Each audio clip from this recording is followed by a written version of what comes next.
Hello बच्चों, class 9th ICSE में हमारा टॉपिक चल रहा है लॉगरिथम। और प्रीवियस क्लास में हम लोगों ने लॉगरिथम्स का इंट्रोडक्शन और उसकी नेक्स्ट क्लास में हम लोगों ने कुछ क्वेश्चंस करने सीखे थे। उसी सीरीज में आज हम लोग लॉगरिथम पर ही बेस्ड कुछ और एक दो क्वेश्चंस करना सीखेंगे। तो आज का हमारा पहला क्वेश्चन है, if log x to the base 3 is equal to a, then find the value of 81 raised to the power a minus 1 in the term of x। यानी ये हमें गिवन है log x to the base 3 is equal to a और हमें 81 raised to the power a minus 1 की value find करनी है इन the term of x। तो देखिए, सबसे पहले हमें गिवन है वो हमने यहाँ पे लिखा log x to the base 3 is equal to a, और फिर इस लॉगरिथमिक सीरीज इक्वेशन को हम लोग एक्सपोनेंशियल इक्वेशन में कन्वर्ट करेंगे। तो हमने आपको सिखाया था कि जब लॉगरिथमिक इक्वेशन आपको दी हो उसको एक्सपोनेंट में के फॉर्म में हमें कन्वर्ट करना हो तो हम यहाँ से स्टार्ट करते हैं, बेस से स्टार्ट करते हैं, 3 raise to the power a और एंटी क्लॉकवाइज मूव करते हैं। 3 raise to the power a is equal to x। 3 से स्टार्ट करते हुए एंटी क्लॉकवाइज मूव करेंगे और x तक पहुंचेंगे।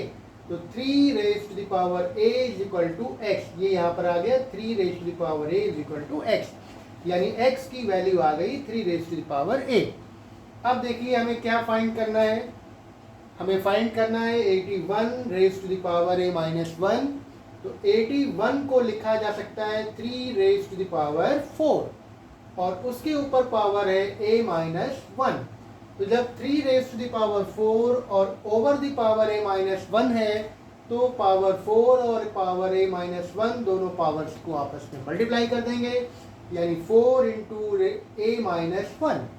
अब देखिए 3 raise to the power 4 into a minus 1, यानी 4 को आप ब्रैकेट में आप मल्टीप्लाई करोगे तो ये हो जाएगा 4 इंटू a यानी 4a एंड माइनस 4 इंटू 1 यानी 4। तो ये हो गया 3 raise to the power 4a minus 4। अब देखिए यहाँ पर जो आपका ये पहला ये टर्म लिखा हुआ है 4a, 3 to the power 4a, तो 4a को हम लोग ऐसे भी लिख सकते हैं 3 raise to the power a over the power 4। मतलब चाहे आप 3 to the power 4 over the power a लिखिए या 3 raise to the power a over the power 4 लिखिए, क्योंकि दोनों पावर्स का आपस में मल्टीप्लाई ही होना है और फाइनली 4a ही आना है। तो हमने 4a जो पावर थी उसको इस तरह से लिख दिया 3 raise to the power a over the power 4। अब यहाँ पर देखिए पावर्स आपकी माइनस हो रही हैं, तो आपने एक्सपोनेंट्स के रूल्स में पढ़ा है कि जब पावर्स आपकी माइनस होती हैं तो सेम बेस को रखते हुए वो एक्सपोनेंट्स हमारे डिवीजन के फॉर्म में लिखे जा सकते हैं। यानी 3 raise to the power 4a minus 4 can be written 3 raise to the power 4a, और ये माइनस 4 हो रहा है तो ये अपॉन में आ जाएगा 3 रेज टू द पावर 4, क्योंकि डिवीजन में पावर माइनस होती है और जब पावर माइनस हो रही होती है तो हम एक्सपोनेंट्स को सेम बेस पर रखते हुए उनको डिवीजन के फॉर्म में लिख सकते हैं। तो ये हमारा आ गया 3 raise to the power a over the power 4 upon 3 raise to the power 4। अब देखिए बच्चों 3 raise to the power a की वैल्यू क्या निकाली थी हम लोगों ने, x निकाली थी। यहाँ पर 3 raise to the power a की वैल्यू हम लोग लिख देंगे x और उसके ऊपर पावर लिखी हुई है 4, यानी x टू द पावर 4, और नीचे आप देखिए 3 रेज टू द पावर 4 यानी 3 को 4 टाइम्स आप मल्टीप्लाई करेंगे तो ये आ जाएगा 81 और यही हमारा फाइनल आंसर होगा। यानी जिसकी वैल्यू हमें फाइंड करनी थी 81 to the power a minus 1, इसकी वैल्यू आ गई x to the power 4 upon 81, यानी x के टर्म में वैल्यू हमारी आ गई। अब देखते हैं अगला question, if log x to the base 2 is equal to a, यानी log x to the base 2 ये a दिया हुआ है, and log y to the base 3 is equal to a, log y की वैल्यू बेस 3 पर ये भी a दी हुई है। Then find the value of 12 raise to the power 2a minus 1 in term of x and y। वैसा ही question है बस यहाँ पर केवल x के टर्म में निकालना था और यहाँ पे हमें x और y दोनों के टर्म में निकालना है। तो हमारे पास रिलेशन भी दो देखिए दिए हुए हैं, एक x के टर्म में रिलेशन दिया हुआ और एक y के टर्म में रिलेशन दिया हुआ। तो ये जो हमारी लॉगरिथमिक इक्वेशन दी हुई है log x to the base 2 is equal to a, इसको पहले हम लोग एक्सपोनेंशियल इक्वेशन में कन्वर्ट करेंगे।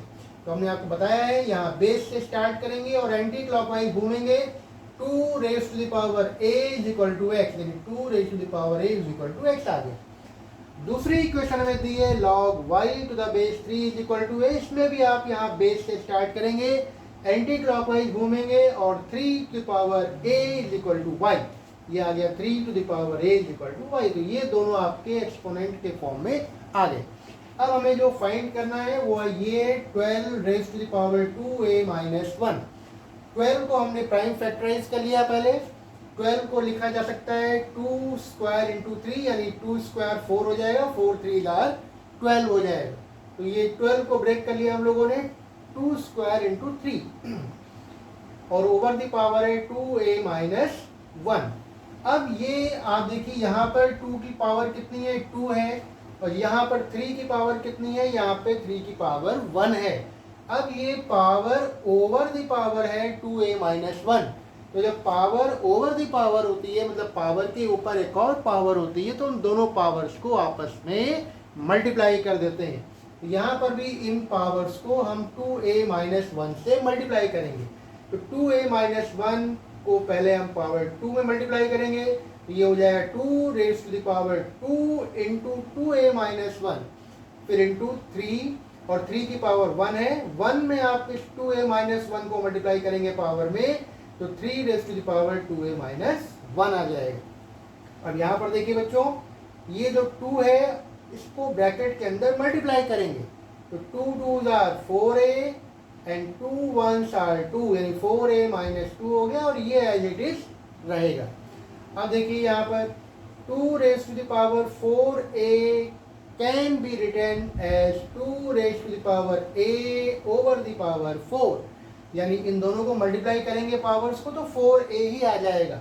तो 4a को हमने इस तरीके से लिख दिया 2 raise to the power a over the power 4। अब यहाँ पर देखिए पावर आपकी फिर से माइनस हो रही है, तो जब पावर माइनस हो रही होती हैं तो हम सेम बेस पर रखते हुए एक्सपोनेंट्स को डिवीजन के फॉर्म में लिख लेते हैं। तो बेस हमारा 2 है, तो 2 रेज टू द पावर, ये 4 है पहले ऊपर लिखा आपने, और माइनस 2 है इसलिए आपका डिवाइड में आ जाएगा, 2 रेज टू द पावर 2 आपका ये नीचे आ गया। सिमिलरली यहाँ पर भी 3 टू द पावर 2a है, ये आपका ऊपर न्यूमरेटर में रहेगा, माइनस 1 पावर आपकी माइनस हो रही है, तो सेम बेस रखते हुए हम एक्सपोनेंट्स के फॉर्म में इसको डिवीजन के फॉर्म में लिख लेंगे। तो 3 टू द पावर 1 ये आपका डिवीजन नीचे आ जाएगा, और ऊपर 3 टू द पावर 2a, यानी इसको लिखेंगे 3 raise to the power a over the power 2। अब देखिए बच्चों, 2 raise to the power a ये हमारे पास क्या है, इसकी वैल्यू है x, तो यहाँ पर आप लिख दोगे x, यानी x to the power 4 upon 2 square कितना है, 2 स्क्वायर हो जाएगा 4। यहाँ पर देखिए बच्चों 3 raise to the power a, 3 raise to the power a की वैल्यू क्या है, ये है y, यानी यहाँ पे आप लिखोगे y, और ऊपर क्या है स्क्वायर, यानी y स्क्वायर, और नीचे अपॉन 3 टू द पावर 1 यानी 3। अब देखिए दोनों को मल्टीप्लाई करना है बच्चों, तो न्यूमरेटर को आप न्यूमरेटर से मल्टीप्लाई करेंगे और डिनोमिनेटर को आप डिनोमिनेटर से मल्टीप्लाई करेंगे। तो x to the power 4 into y square ये आपका न्यूमरेटर में आ जाएगा, और नीचे 4 3 12 यानी 12 आ जाएगा। तो ये हमारा फाइनल आंसर आ गया x to the power 4 y square upon 12, and this is the value of 12 raise to the power 2a minus 1 in the term of x and y। तो ये आज के हमारे दो क्वेश्चंस थे जो कि बहुत ही इम्पॉर्टेंट हैं, और इस तरह के कुछ और क्वेश्चंस अपनी आप टेक्स्ट बुक से देखकर प्रैक्टिस करिएगा। आज के लिए आपका ये छोटा सा होमवर्क है, इन्हें आप सॉल्व करिएगा और हमें आंसर कमेंट बॉक्स में बताइएगा। पहला क्वेश्चन है, if log x is equal to -1 then find x की वैल्यू फाइंड करनी है। और दूसरा क्वेश्चन है, if log x is equal to a and log y is equal to b then find the value of x into y। अब यहाँ पे आप देख रहे होंगे कि यहाँ पर हमने कोई भी बेस यूज नहीं किया है। लॉगरिथम में यहाँ पर बेस लिखते हैं बेस यूज़ नहीं किया है। तो आपको हमने पहले दिन बताया था कि जब कोई बेस नहीं लिखा होता है तो इसे कॉमन लॉगरिथम कहते हैं, और इस कंडीशन में बेस क्या माना जाता है, 10 माना जाता है। तो आप यहाँ पे बेस को 10 मान लीजिएगा और सिंप्लीफाई कर लीजिएगा, और आप इसका आंसर फाइंड करके कमेंट बॉक्स में हमें बताइएगा। आज की क्लास में बस इतना ही। नेक्स्ट क्लास में लॉगरिथम से जुड़े हुए कुछ और बेसिक रूल्स के बारे में समझेंगे और एक स्टेप और आगे बढ़ेंगे इस चैप्टर में। तब तक के लिए आप अपनी टेक्स्ट बुक से प्रैक्टिस करते रहिए। Thank you, have a nice day.